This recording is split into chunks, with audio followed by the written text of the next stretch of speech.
But in the meantime, let's hear from playoff Jimmy Butler, who's at the podium. Jimmy, you guys had a 5-point lead kind of early in the fourth quarter and kind of went bad from there. What did you see happening at the close of the game? We probably just didn't get the shots that we wanted to get and turn the ball over a few times, didn't get back. Didn't contest shots, didn't take the three out the game, and then that was it. Jimmy, how did the game change when Draymond picked up his fourth and then his sixth foul? I mean, obviously he's one of the top defenders in the world, for sure the best defender on this squad. And when he's out, it's just different. You don't got nobody back there that's quarterback in the way that he does it, that can switch everything, that can get every loose ball and that can rebound. But even whenever he does go out, we still got to be better. Steve talked about the importance of the defense overall without Steph on the floor. What did you just think of the overall performance? I think we were better than our last game. We still didn't get as many loose balls and 50-50 balls as we talked about getting. But overall, we did get better. Just wasn't good enough. Obviously, a much different team without Steph. What is the main difference, and how close do you think you guys are to being really in sync without Steph? I mean, we're all right. I think we, obviously with Steph out there, he demands 2 to 3 bodies when he's out there on the floor. When he's not, there's just no room for error. You can't make mistakes. You can't turn the ball over. You can't get back, all of those things. And then you got to take the right shots. You got to move the ball the right way because he's the one individual for sure on this team, maybe in the league, that can make sure you're never out of any game. So, like I said, we just got to be better and limit. Into Game 4, are there encouraging things that you take out of it? Yeah, of course. That we can compete without Steph. We're still as confident as ever. We're going to go back to the film and to the drawing boards and figure it out.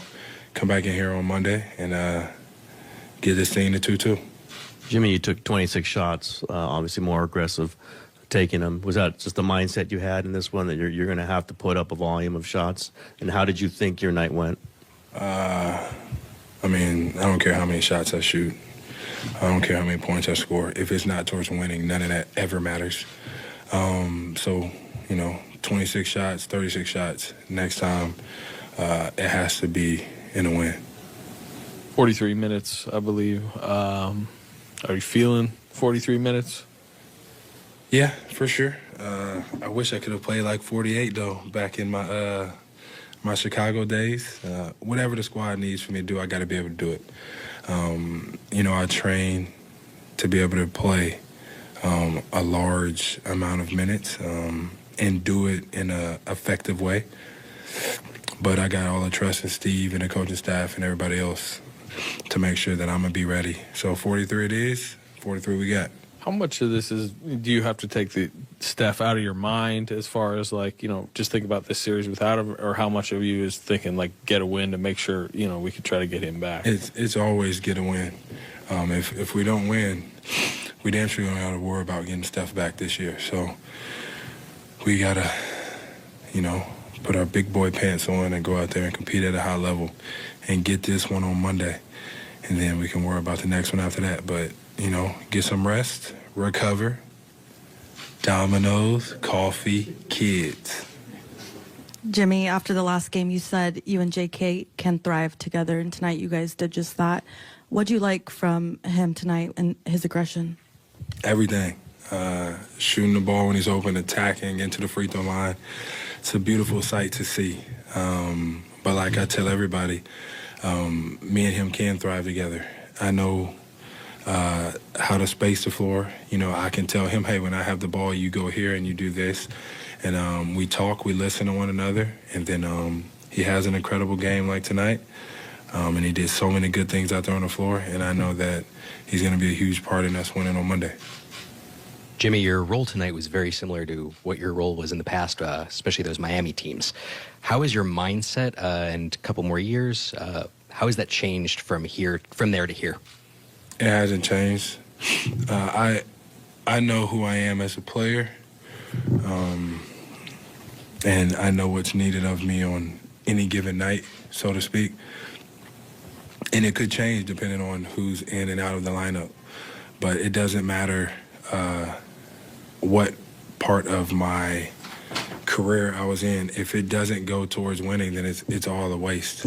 So whether I'm the player now or who I was X amount of years ago, we didn't win tonight, so none of that ever matters. Jimmy, what do you expect the desperation and the urgency to feel like on Monday when you guys are back on the floor here? We straight.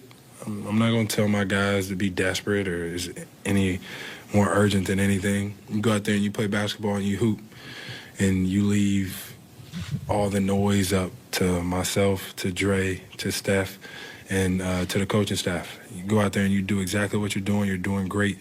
The guys know that. Jimmy, how would you describe the challenges of scoring against a team like Minnesota with so many long, athletic guys in the way?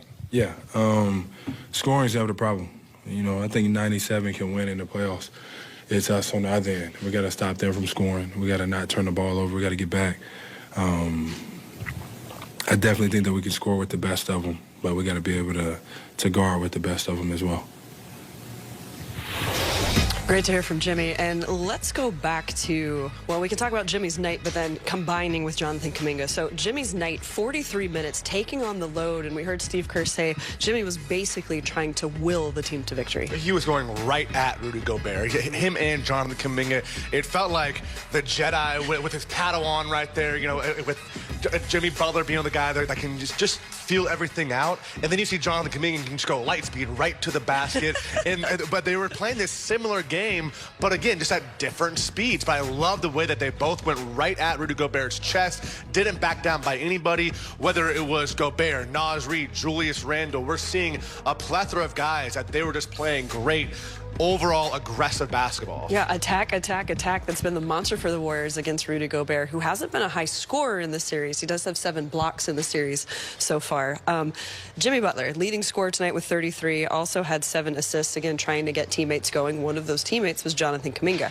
And a storyline coming into this game was the fact that Jimmy and Jonathan had not played a lot of minutes together, because when Jimmy was traded here, the Warriors said, we are playing around Jimmy now. And that meant JK's minutes fell off. Okay, they also play the same position, the 4. So how was it going to work tonight? That was the question. And it worked tonight. It sure did. And I remember when the Warriors first traded for Jimmy Butler and being there at his first game in Chicago. And Jonathan Kuminga's hurt at the time. And we're in the locker room and he says, like, I like what I see from that guy. And you could tell that it was that guy exactly. At that point, right? Yeah. We don't really know he's each other. he's kind of new, right? Exactly. But you could tell that the Warriors were almost wanting to use Jimmy Butler as, like, hey, this could be not so much a mentor, but a picture of what Jonathan Kuminga can learn from and can be and can play such a smart game overall. Know when to use that athleticism, but also know when to see the pictures. And the pictures at time on the court have been what's been hard for Jonathan Kuminga's overall development. And I think the injury, all of that, the timing of the trade. Chào mừng các bạn đã đến với kênh YouTube của mình. Lại là mình đây. Video ngày hôm nay mình sẽ tiếp tục đi tô màu để cho các bạn cùng xem. Và ngày hôm nay mình sẽ tô màu những sản phẩm, đó là những con vật, đó là những đồ